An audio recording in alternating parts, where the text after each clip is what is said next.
अब राजा परीक्षित छोटे उम्र में राजा बन गए।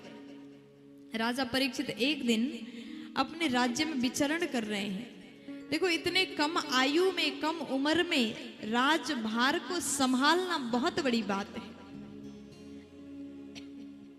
परीक्षित महाराज अपने राज्य में घूम रहे, सोच रहे हैं कि हमारे राज्य में किसी को दुख ना हो, कष्ट ना हो। देखो, सही राजा वही है जो प्रजा के दुख को समझ सके।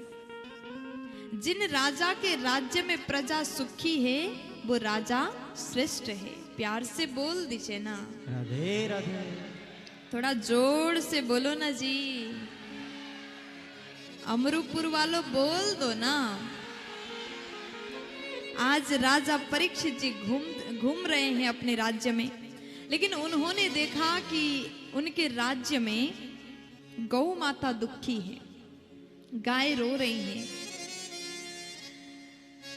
धर्म रूपी वृषभ का चरण कटा हुआ है।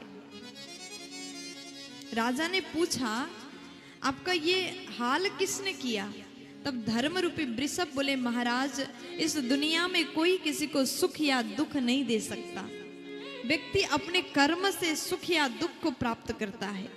ये बात जैसे सुने राजा को लगा कि ये कोई साधारण बैल नहीं है, ये धर्म हो सकता है। इतने में काला पुरुष आया। राजा ने पूछा, आप कौन हैं? आपका परिचय बताइए। तो उसके पश्चात वो कहता है, हम कली हैं। देखो, भगवान के जाते ही कलियुग का आगमन हुआ। कली बोला, महाराज, आपके राज्य में हमको जगह दीजिए, रहने का स्थान दीजिए। राजा बोले, तुम्हारे लिए हमारे राज्य में कोई जगह नहीं। कली ने कहा, कुछ तो जगह दो। उसके बाद 4 स्थान महाराज ने कली को दिया। द्युतम पानम स्त्रिय सुना। ये 4 जगह कौन सा है? जहां पर लोग बैठ करके जुआ खेलते हैं, वहां कली रहता है। ध्यान से सुनिएगा, कलयुग में भी कली के दुष्प्रभाव से बचना है तो ये 4 जगह में भूल करके भी मत जाना। ये 4 काम भूल से भी मत करना। अगर आप जुआ खेलते हैं तो वहां कली का वास होगा। अगर आप मदिरा पान करते हैं तो वहां कली का वास होगा। हत्या हिंसा करते हैं तो वहां कली का वास होगा। और जहां पर परस्त्री गमन होता है वहां पर कली का वास होता है। इसलिए कहा, कली युग में रहने के बाद भी हम सब कलियुगी प्राणी हैं, लेकिन कली के दुष्प्रभाव से बचना है तो ये 4 काम से हमें दूरी बनाना चाहिए। प्यार से बोल दीजिए ना। अब उसके बाद कली बोला कि महाराज, कुछ एक तो अच्छा जगह दे दो, ये 4 तो हमें भी अच्छा नहीं लग रहा है। अब जैसे एक स्थान मांगा, राजा ने कहा, चलो जाओ तुम सोना में रह लेना। अब देखो, सोने पर कली का वास रहता है। अब क्या किया जाए? देखो, माताओं को टेंशन हो गया, सोने पर कली रहता है, हम सब सोना पहन के आए हैं। टेंशन मत करिए, आपने जो सोना धारण किया उसमें कली नहीं है, क्योंकि आपने अपनी मेहनत से कमा करके पहना है। जो चोरी करके सोना पहनता है ना, वहां पर कली का वास होता है। इसलिए चोरी का सोना कभी भी धारण नहीं करना चाहिए। अब जैसे अन्याय द्वारा कमाया हुआ सोना में, लाया हुआ सोना में कली रहता है, जैसे जगा दिया, तुरंत कली राजा के मुकुट पर बैठ गया। राजा परीक्षित के पास में जरासंध के मुकुट था।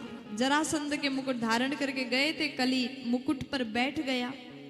तो उसके पश्चात राजा परीक्षित का बुद्धि उल्टा चलने लगा।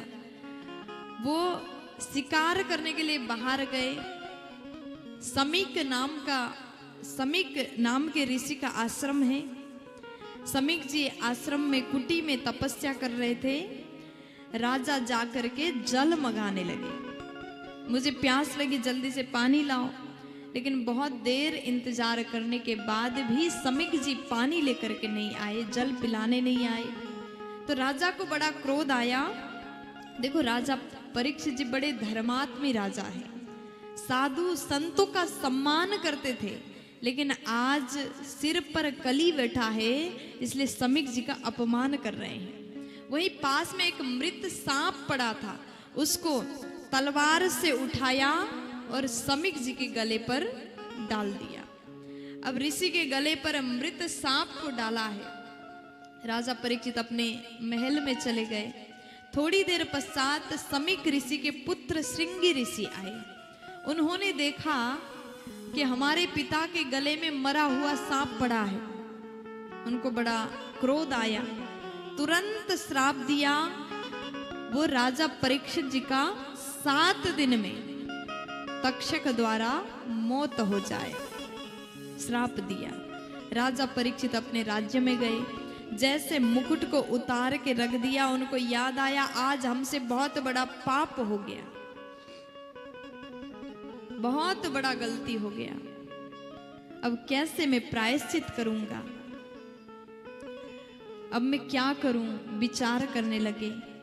आज हमने जीवन में संत का अपमान किया। राजा परीक्षित सोच ही रहे थे मुझे क्या करना चाहिए। इतने में समीक जी ने अपने पुत्र के श्राप को जान करके अपने शिष्य को भेजा, ये बात राजा परीक्षित तक पहुंचा दो।